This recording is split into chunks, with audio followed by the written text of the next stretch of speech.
Welcome to my class. In this particular video lecture, we will talk about Information Technology Act 2000.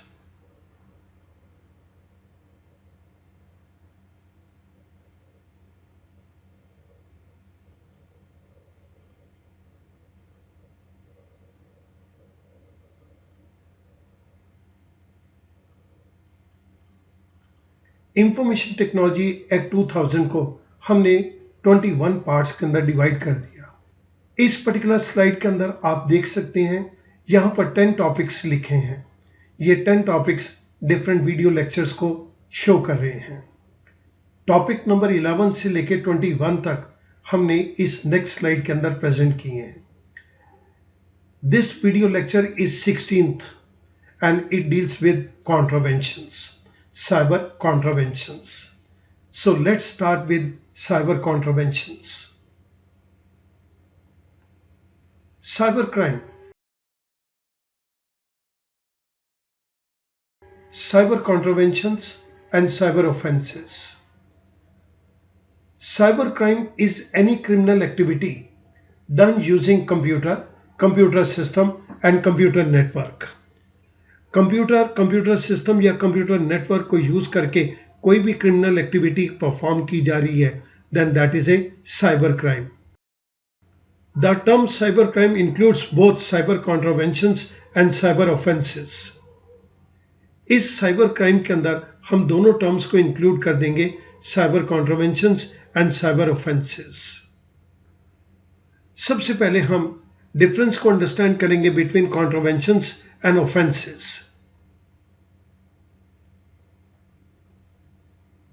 Basis, contraventions, offenses. First, meaning. Contravention is a breach of provision or rule made under the act. किसी act के अंदर हमने कोई rule बनाया है, कोई provision बनाया है, हमने उस प्रोविजन को, उस रूल को तोड़ दिया, then that is contravention. It means हमारे पास कोई रूल, किसी काम को करने का कोई रूल दिया गया है, हमने उस रूल को फॉलो नहीं किया, तो दिस इज कॉन्ट्रावेंशन। सिंपल भाषा के अंदर हम इसे नाम देते हैं violation. Offences. Offence is execution of an act which is prohibited by law. Offence के अंदर हमने कुछ ऐसा काम कर दिया जिसे कानून करने से मना करता है। Contravention deals with Contraventions mainly deal with unauthorized or illegal access to computer system or computer network. ये सेक्शन 43 से 45 के अंदर हमें दिए गए हैं।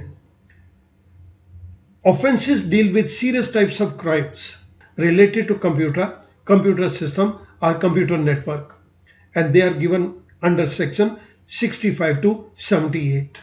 Contraventions के अंदर तो हमने unauthorized तरीके से किसी कंप्यूटर को, कंप्यूटर सिस्टम को या नेटवर्क को असेस कर लिया।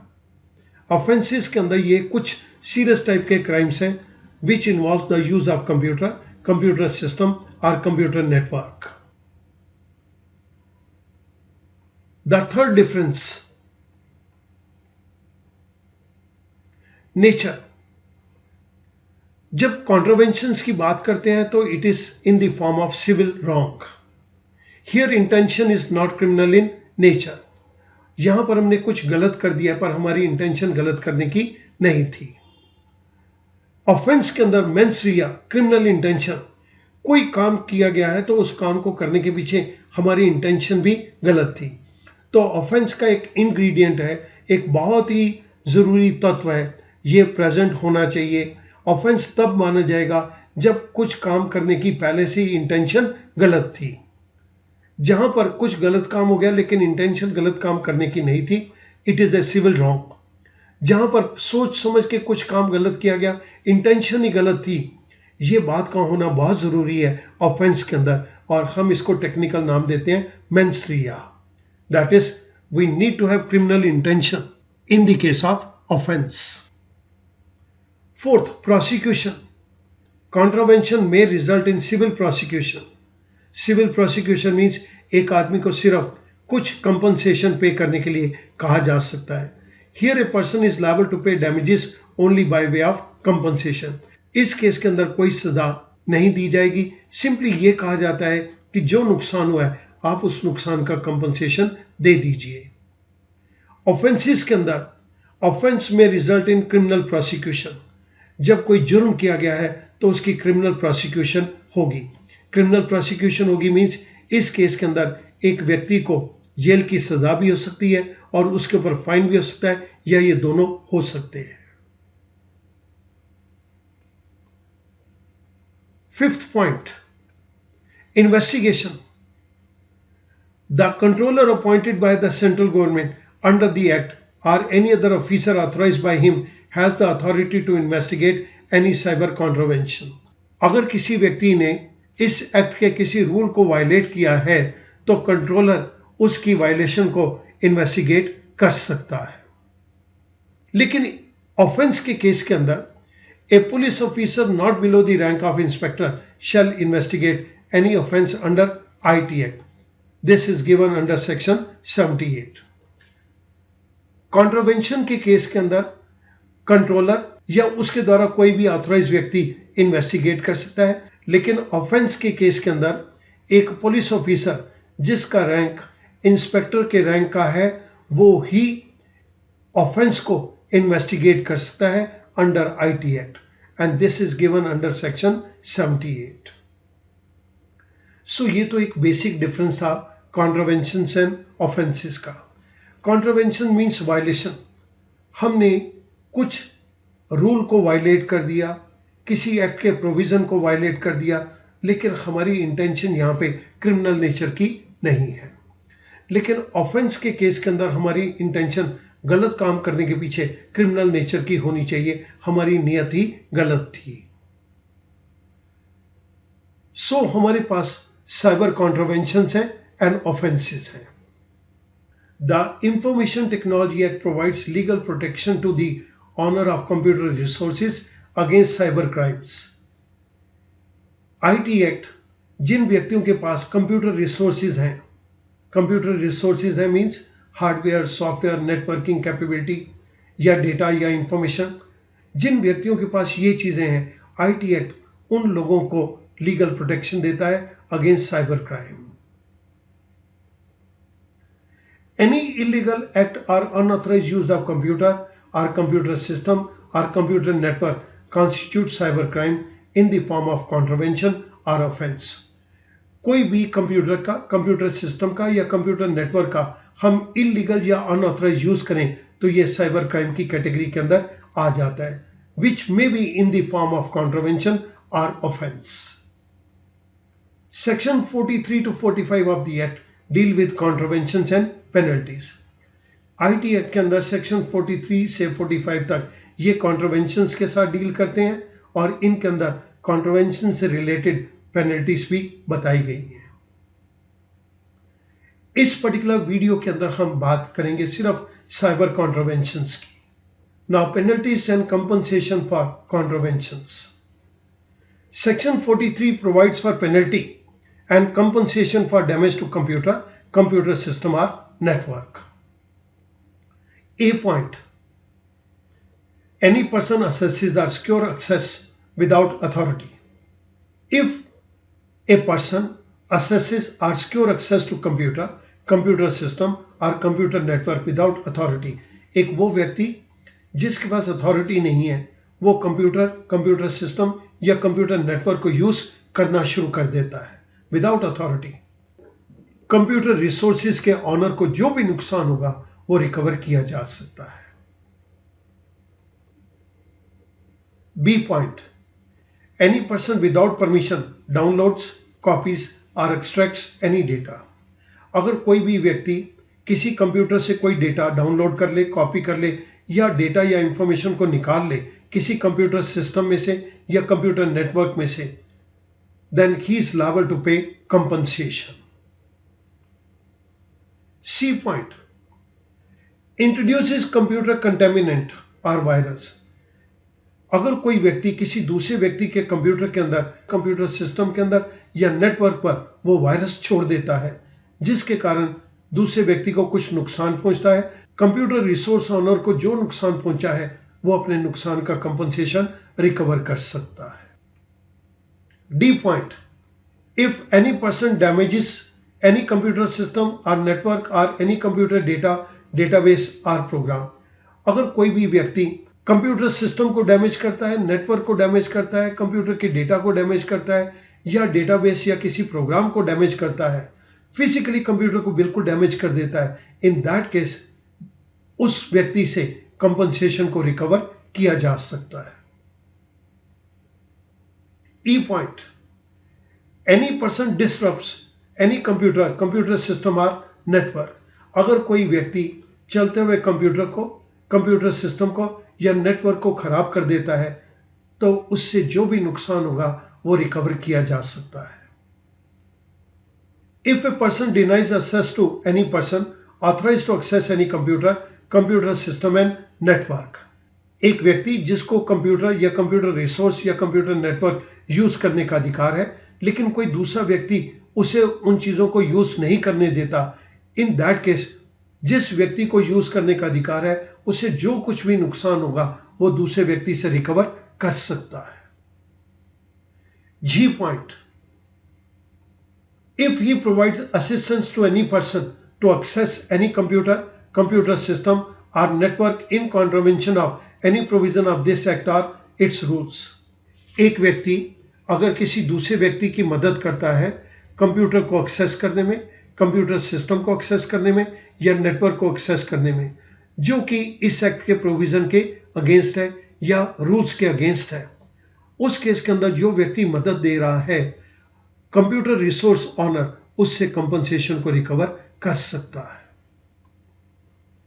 H point, if he charges the services availed of by one person to the account of another person by tampering with और मैनिपुलेटिंग एनी कंप्यूटर सिस्टम और नेटवर्क, अगर एक व्यक्ति कंप्यूटर सिस्टम को या नेटवर्क को मैनिपुलेट करके चेंज करके कुछ सर्विसेज वो खुद ले रहा है लेकिन उन सर्विसेज के चार्जेस किसी और को पे करने पड़ रहे हैं, उस केस के अंदर जिस व्यक्ति ने सर्विस के चार्ज पे किए वो इस व्यक्ति से जिसने मैनिपुलेशन करी है उससे कंपनसेशन रिकवर कर सकता है।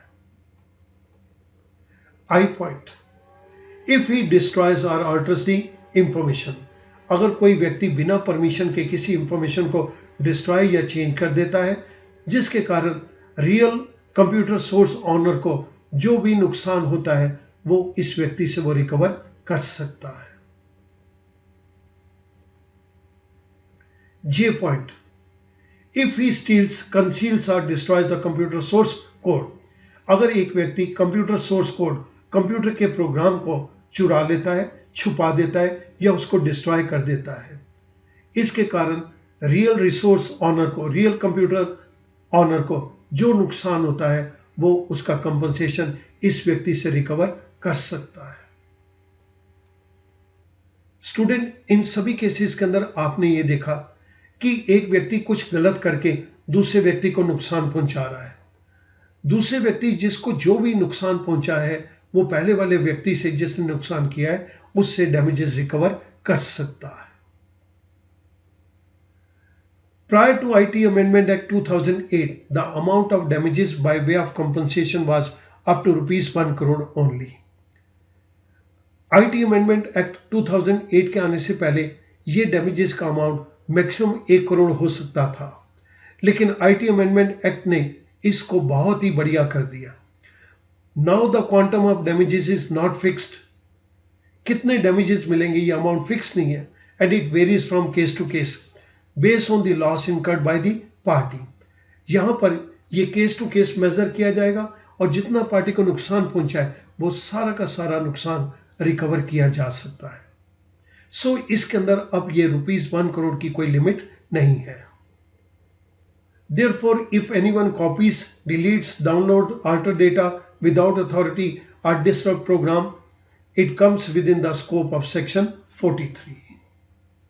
The essence of Section 43 is civil liability. इसके अंदर कोई जेल का प्रोविजन नहीं है, इसके अंदर सिर्फ जो पेनल्टी है that is in the form of compensation of loss. Criminal instance in the use of computer system or computer network is dealt in Section 66 and 67. जहां पर क्रिमिनल एग्जाम्पल देखे जा सकते हैं in relation to computer, computer system और computer network, उन सबको section 66 और सेक्शन 67 के अंदर डील किया गया है। सेक्शन 43 जो कि अभी हमने डिस्कस किया है, it include the acts which a new computer learner ends up doing these acts because of lack of knowledge or curiosity। Section 43 के अंदर कोई जेल का प्रोविजन नहीं है। सेक्शन 43 के अंदर ऐसे एक्ट इंक्लूड किए गए हैं जो कि एक हो सकता है नया लर्नर को, जिसको बहुत जानकारी नहीं है, जिसको नॉलेज नहीं है, या जो क्यूरियोसिटी के लिए कुछ गलत एक्शन ले लेता है, उस केस के अंदर हम उसके ऊपर पेनल्टी इंपोज कर देंगे, लेकिन उसको हम क्रिमिनल केस की तरह ट्रीट नहीं करेंगे। Therefore, such acts attract only civil liability। इसलिए जितने भी अभी तक आपने एक्ट्स पढ़े हैं, इनके अंदर सिर्फ सिविल लायबिलिटी बनेगी, मींस इसके अंदर कंपनसेशन ही रिकवर किया जा सकता है। Section 43A, compensation for failure to protect data. The corporate responsibility for data protection is recognised by inserting section 43A। इसको हमने आईटी अमेंडमेंट एक्ट 2008 के अंदर इंसर्ट कर दिया। आइएगा इसकी डिटेल के बारे में देखते हैं। According to section 43A, if a body corporate, अगर कोई कंपनी प्रोसेसिंग, डीलिंग और handling any sensitive personal data और information in a computer resource is negligent in implementing and maintaining reasonable security practices and procedure and thereby causes wrongful loss or gain to any person, such body corporate shall be liable to pay damages by way of compensation to the affected party।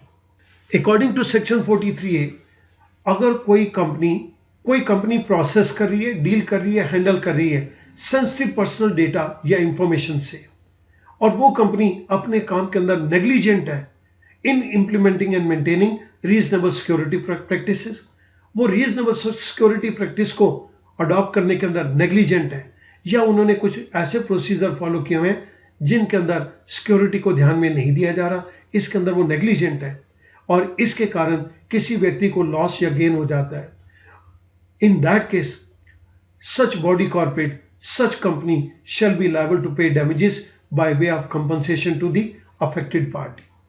Section 43 के accordingly अगर कोई company हमारे sensitive personal data या information को handle कर रही है और वो रीजनेबल सिक्योरिटी प्रैक्टिसेस और प्रोसीजर्स को फॉलो नहीं कर रही, इनको फॉलो करने में वो नेग्लिजेंट है, जिसके कारण किसी एक व्यक्ति को लॉस या किसी को गेन हो जाता है, उस केस के अंदर जिसको नुकसान हुआ है वो उस कंपनी से कंपनसेशन को रिकवर कर सकता है। यहां पर बॉडी कॉर्पोरेट का मतलब सिर्फ आप कंपनी से ही नहीं लेंगे, इसके अंदर हम पार्टनरशिप फॉर्म को भी इंक्लूड कर रहे हैं, सोल प्रोप्राइटरशिप को भी, और other association of individuals like NGOs engaged in commercial or professional activities। हम बॉडी कॉर्पोरेट के उस मीनिंग को नहीं ले रहे जो कंपनी एक्ट के अंदर दिया जाता है। The term reasonable security practices and procedures means security practices and procedures that are designed to protect information from unauthorized access, damage, use, modification or disclosure as may be specified in an agreement between the parties to the business dealings। किसी business dealing के अंदर दो parties ने इस बात का agreement कर लिया कि हमारे डेटा या इंफॉर्मेशन को कोई अनऑथराइज तरीके से एक्सेस नहीं करेगा, कोई हमारे डेटा या इंफॉर्मेशन को डैमेज नहीं करेगा, यूज नहीं करेगा, उसे मॉडिफाई नहीं करेगा और उसे डिस्क्लोज नहीं करेगा। इसके लिए हम जिन रास्तों को अडॉप्ट करेंगे वो कहलाएंगे reasonable security practices and procedures. Section 43 के अंदर हमने मॉनेटरी लिमिट को हटा दिया। पहले ये लिमिट 1 करोड़ की हुआ करती थी, जहां पर जिस व्यक्ति को नुकसान हुआ है वो अपने लॉस का कंपनसेशन ले सकता है, बट अपर लिमिट थी 1 करोड़ की। इसी तरह से सेक्शन 43A के अंदर कंपनसेशन की कोई लिमिट नहीं है, जिस पार्टी को जितना नुकसान पहुंचा है वो उतने का कंपनसेशन रिकवर कर सकती है। Third point, penalty for failure to furnish information, return और report. Penalty for failure to furnish any document, return or report to controller of certifying authority or certifying authorities. In that case, that person shall be liable to a penalty not exceeding rupees 1,50,000 for each such failure. Controller ने या certifying authorities ने कोई document मांगा है, कोई return मांगी है, कोई रिपोर्ट मांगी है, लेकिन किसी व्यक्ति ने वो रिपोर्ट नहीं दी, इस केस के अंदर मैक्सिमम अमाउंट की पेनल्टी 1,50,000 की है। Penalty for failure in filing return और फर्निशिंग इंफॉर्मेशन बुक्स और other documents with in specified time. कुछ केसेस के अंदर एक स्पेसिफाइड टाइम के अंदर कोई रिटर्न फाइल करनी है, कोई इंफॉर्मेशन देनी है, कुछ बुक्स को शो करना है या कोई डॉक्यूमेंट देना है, लेकिन हमने इसके अंदर ये काम नहीं किया। In that case that person is liable to pay penalty not exceeding rupees 5,000 for every day during which such failure continues. मैं एक सिंपल सा एग्जांपल लेता हूं। कंट्रोलर को सर्टिफाइंग अथॉरिटी ने एक स्पेसिफाइड टाइम के अंदर कुछ इंफॉर्मेशन को देना है, उसने वो इंफॉर्मेशन नहीं दी, बल्कि वो इंफॉर्मेशन 5 दिन के बाद दी गई। उस केस के अंदर वो सर्टिफाइंग अथॉरिटी हर रोज का 5,000 रुपए के फाइन के हिसाब से पूरी पेमेंट करेगा। हमारे इस केस के अंदर 5 दिन इंफॉर्मेशन को डिले फाइल किया गया, तो इस केस के अंदर फाइन 25,000 रुपीज बन जाएगा। Penalty for failure to maintain books of accounts और records. He shall be liable to a penalty not exceeding rupees 10,000 for every day during which such failure continues. एक सर्टिफाइंग अथॉरिटी ने अपनी books of account को maintain नहीं किया। इस case के अंदर सर्टिफाइंग अथॉरिटी जितने दिनों के बाद बुक्स ऑफ अकाउंट को मेंटेन करती है, जितने दिनों तक ये डिफॉल्ट चलेगा, उस केस के अंदर 10,000 रुपए पर डे के हिसाब से पेनल्टी कंटिन्यू रहेगी। Penalty for contravention of rules और regulations. Section 45. If any person violates any rules or regulation made under this act, for the contravention of which no penalty has been prescribed, in that case, he shall be liable to pay compensation not exceeding rupees 25,000 to the person affected by such contravention. एक व्यक्ति इस act के अंदर बनाए गए rules और regulation को violet करता है, लेकिन उन वायलेशन के लिए कोई भी पेनल्टी प्रेस्क्राइब नहीं की गई। उन केसेस के अंदर ये व्यक्ति 25,000 रुपए तक की पेनल्टी उस व्यक्ति को देगा जिसे नुकसान हुआ है। स्टूडेंट, यहां पर हमारा penalties and compensation for contravention खत्म हो जाता है। Section 43 to 45 section are applicable. Let us summarise. हमने इस वीडियो लेक्चर के अंदर 4 पॉइंट को कवर किया। सबसे पहला था penalty and compensation for damage to computer system और नेटवर्क। सेक्शन 43, जिसकी पहले लिमिट थी 1 करोड़ तक की कंपनसेशन को रिकवर करने की, बट अब वो लिमिट हटा दी गई है। Second point, compensation for failure to protect data. कुछ कंपनियां हमारा सेंसिटिव डेटा स्टोर करती हैं, मैनेज करती हैं, प्रोसेस करती हैं। अगर ये कंपनियां रीजनेबल सिक्योरिटी प्रोसीजर को फॉलो नहीं करती और जिसके कारण हमें कुछ नुकसान पहुंचता है, तो हम इन कंपनियों से कंपनसेशन को रिकवर कर सकते हैं। This comes under section 43A। Then comes the next point, penalty for failure to furnish information, return और रिपोर्ट। कोई इंफॉर्मेशन, रिटर्न या रिपोर्ट को सबमिट किया जाना था, लेकिन वो सबमिट नहीं किया गया। सेक्शन 44 कहता है कि अगर ये नहीं किए गए तो उस केस के अंदर कंसर्न पार्टीज के ऊपर, जिनको ये सबमिट करना था, उनके ऊपर पेनल्टी इंपोज की जाएगी। Fourth point, penalty for contravention of rules और रेगुलेशंस। अगर कोई व्यक्ति आईटी एक्ट के अंदर बनाए गए रूल्स और रेगुलेशन को वायलेट करता है, लेकिन उसके लिए कोई पेनल्टी का अमाउंट फिक्स नहीं किया गया, उस केस के अंदर the maximum amount of penalty which can be imposed is rupees 25,000। ये इस वीडियो लेक्चर के अंदर 4 मेन चीजें थी जिनको हमने कवर किया। स्टूडेंट, मैं उम्मीद करता हूं that this lecture will be of great help to you. I have tried to simplify the things and I hope that your learning will improve with this particular video lecture. Thank you very much.